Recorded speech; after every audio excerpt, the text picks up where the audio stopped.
stability is key. So if it's, whether it's high wind or light wind, like if you're rocking side to side, you're going really slow. So pulling the centerboard is great, but if you can't pull the centerboard and stay stable, then probably put it down. Move as little as you can and go out and screw around and try to surf on waves. The other advice I'd have is mess around with like broad reaches and surfing on those. Just get really good at surfing. 90% of the time at CSC, it's surfing conditions. So that's the most useful thing to get on.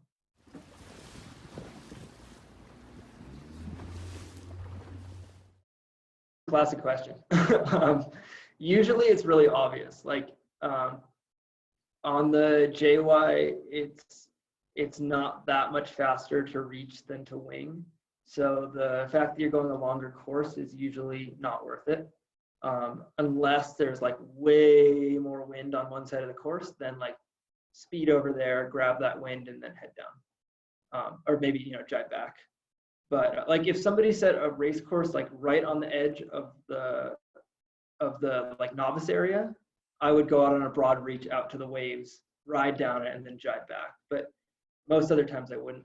One of the weird situations though that you can run into is where you have a downwind that isn't really clearly a reach or a wing. Like if you come around the top mark and you try to wing and the wing won't stay open, and you're like, okay, it's a reach. And then you try to reach and the jib also keeps collapsing. There's this little spot between a reach and a wing, which is like a neither, and it's really slow. So what you need to do is you need to reach until you can wing or wing until you can reach. Yeah.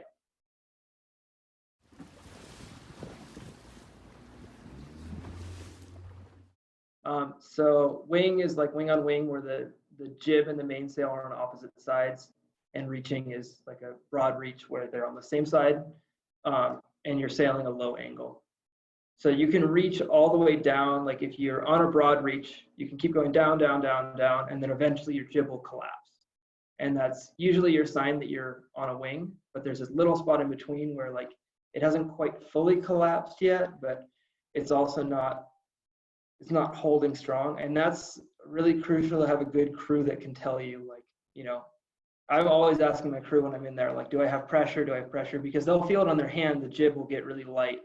And that's how you know you're in that little dead spot.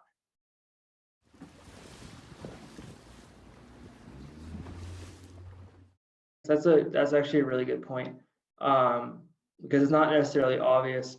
So the two things from opposite sides that are happening is the boats. So on a start line, basically windward leeward is the main rule that comes about. Like you don't usually have people coming in on port and running into you.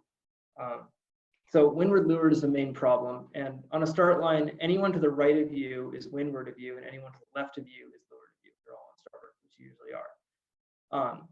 Now that only applies when you're overlapped, but assuming everyone's overlapped, the main problem that I'm seeing is that the boats to the left of other boats that have right of way, the leeward boat, they're consistently just like, okay, I have right of way on you. I can jam my tiller over all the way and smash into you, and that's a foul, and it isn't a foul. You have to give the windward boat room to avoid, which is like one of the most hand wavy, like he said, she said kind of rules in the rule book.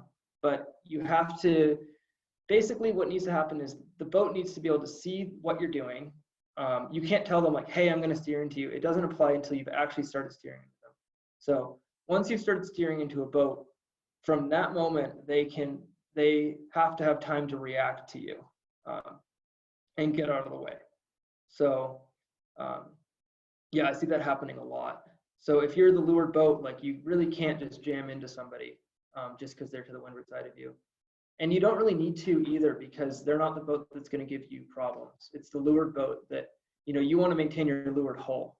So if they're bearing down on you and they're going to hit you, like, you know, head them up. But there's not that much to gain by just ramming into the boat to the windward side of you. You're probably going to get stuck on them, and it's going to screw both of you up. So that's the side from the leeward boat side. That's what's going wrong. The windward boats, what I'm seeing a lot of is just people consistently lining up like way too far to the right. Like like beam reach from the committee boat, and then trying to sail in from there.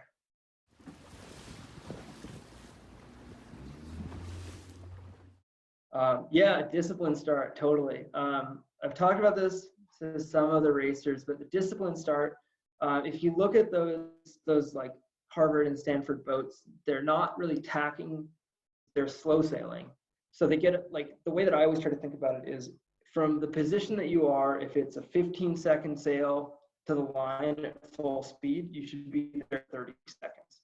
So you're kind of sailing half speed, like, you know, you pump in the sail to move a little bit, then you let it out and cruise a little bit, and then maybe you left the jib too, and you just slowly move your way up the line. And that way you have lots of options. So, you know, if somebody comes flying in at you, you have enough speed that you can defend your position, and you aren't moving so fast that you're going to overrun the line.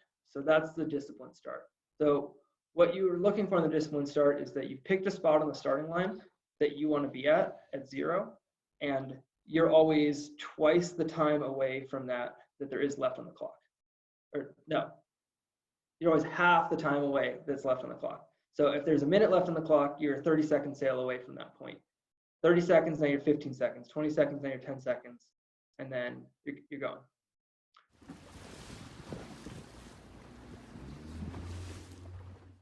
Yeah, I mean, it's hard. And that's why, like, we spend more time practicing starts than probably any other part of sailing, is because there's a lot of nuance and a lot of boat handling. That's one of those places where, like, strategy, tactics, and boat handling all come together to make that happen. But in general, what you're trying to do is have a little bit of speed. Not so much that you're going to overrun the start line, but enough speed that you can, you know, maneuver. And when that boat to your leeward side tries to come up and steal your spot, you pretty much have to respond by coming up yourself and taking the spot of the boat to the windward side of you. And a lot of this happens, like, the main situation that happens for good sailors is that a boat is late to the starting line and tries to come in and steal your hole. Like, once you're already lined up and you're both on your, like, good disciplined start position, that's just a fight of how well you can hold your boat close to wind. But the most common position that you'll run into where you can really do something about it is when a boat comes at you from behind. So they're going to come in, like, underneath you, maybe like to the right of you, and downwind with a lot of speed on a beam reach, and they're going to try to fly into that hole that you have to the leeward side of you. So what you need to do in that position is pull in your sails, get a little bit of speed, and come down, actually, and basically show them your butt. So if you show them the butt of your boat, like the stern, you have right of way because they aren't leeward overlapped over you, and they can't run into the back of your boat. So you come down, show them the stern of your boat, close that hole, and then come back up. And what they'll probably do is they'll see you and they'll just keep going and look for an easier hole.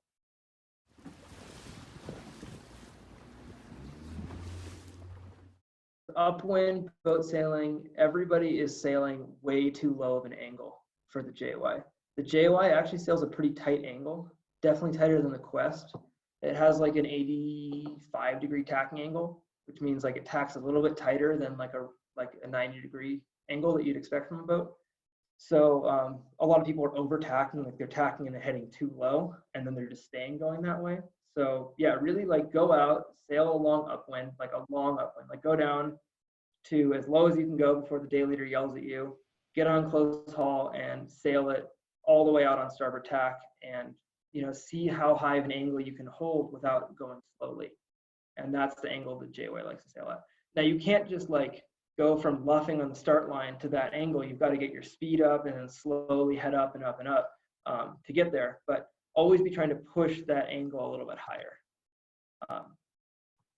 So that's I think the big problem in upwinds. Downwinds, I actually think everyone's pretty damn good at downwinds. Yeah, I mean, surf harder, I think, always. But yeah, I don't see, like, big downwind problems. I've seen some sketchy jibes for sure. But yeah, JYs are hard to jibe in high wind, definitely.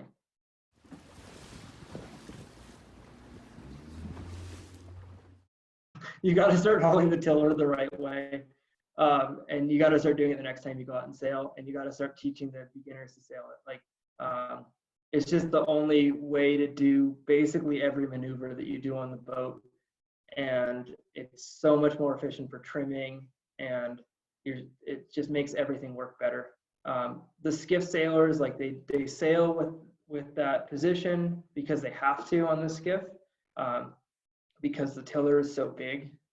But we're lucky on our boats that we can have it like a microphone in front of your chest, you know, this position right here, and it makes everything so much easier. And it's like basically a prerequisite for every maneuver that you do in a racing dinghy. And that people are not hiking all the way before they let their sails, so they're letting their sails out before they're hiking all the way. So when you get a puff of wind or you're overpowered, the first step is to hike as hard as you can. And then the second step is, when that doesn't work, to let the sail out and to, you know, play it. You're always trying to get in as much as you can. There's no easy way to sail a JY. It's an exhausting boat. It's not designed very well. And yeah, it's hard work to sail. So if it's easy to sail, you're going to go slow.